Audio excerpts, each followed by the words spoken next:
给他一个洞洞，他能敲到地老天荒。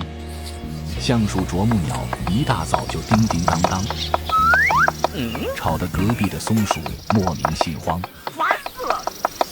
他数声主打一个懒字，最大的梦想就是希望大家走出舒适圈，让他进去。好在啄木鸟信奉勤劳致富，这棵树在没死之前一直都是活的。直到有一天，啄木鸟他太爷爷的二次方降落在他身上，指着某个小洞说他有病得治。大树表示啄木鸟的出发点是好的，但还是建议他先别出发，自己真没病。他太爷爷的二次方便说没病你就走2步。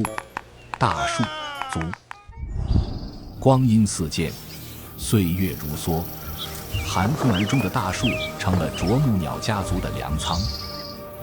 在几代鸟的努力下，密密麻麻掏出了5万多个洞，这些洞口都被精心修整过，大小都正好可以塞进一颗橡子而不掉落。啄木鸟树中有粮，心中不慌。当然了，要是碰到了熊孩子串门，那慌也没有用。为了防止闹饥荒，那就专门安排一只鸟守粮仓。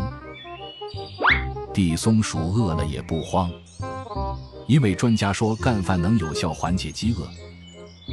他饿了就悄悄来到了邻居的粮仓。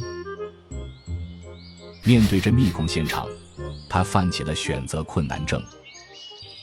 下一秒，既然难选，那就别选了。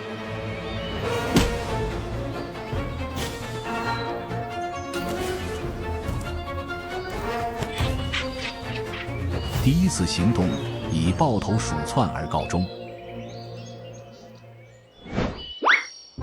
凡是有了第一次，就会有第二次。一次不行，就再来一次。经过仔细观察，他发现了盲僧的滑点，试图以卡视角的方式切入。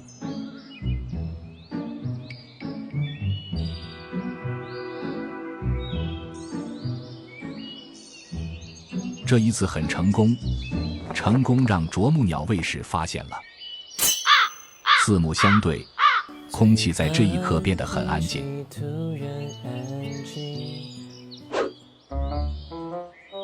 他脑瓜子一转，与其藏着，不如掖着。别吃了，然后呢？打死我！啄木鸟满足了他这个奇怪的要求。打不死阿鼠的，终将让他变得更强大。他直接摊牌了，不装了。既然死不了，那就往死里吃，撑死了算球。